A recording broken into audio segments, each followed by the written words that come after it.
One of the reasons that I felt it was important to do this interview with Phillip and to dive into some of the topics that we talked about today was to keep with our theme of keeping you ahead of the news and ahead of the headlines and giving you a peek around the corner into conversations of the future.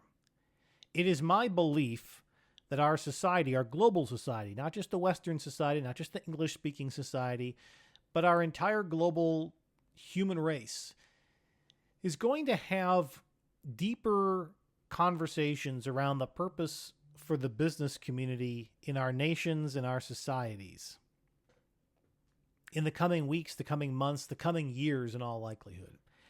Now, the reason I think this is coming is because there are advances in technology that are going to increasingly allow businesses to make exponentially more money with exponentially fewer people, to the degree that some point down the road, many businesses that are very profitable and very successful will be able to do so with little to no human workers.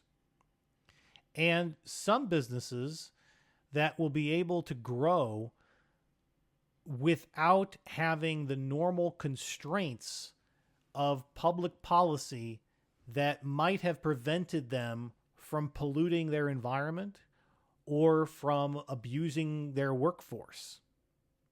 Because businesses are growing more and more powerful to the degree that they're more powerful than the governments in the countries that they operate in.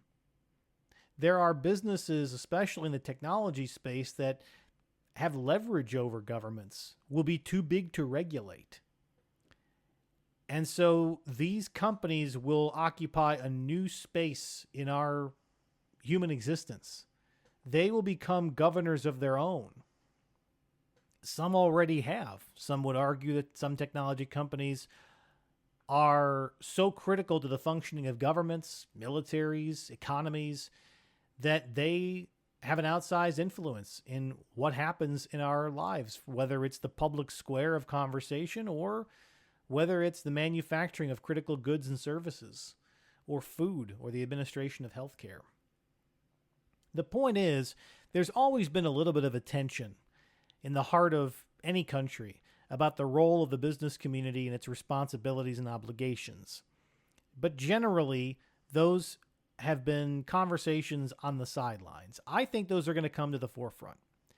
I think these existential questions of what is the purpose of a business are going to become matters of public debate, public policy, and potentially decisions that even investors may have to weigh in on with their dollars and with their commitments and their investments of large public funds.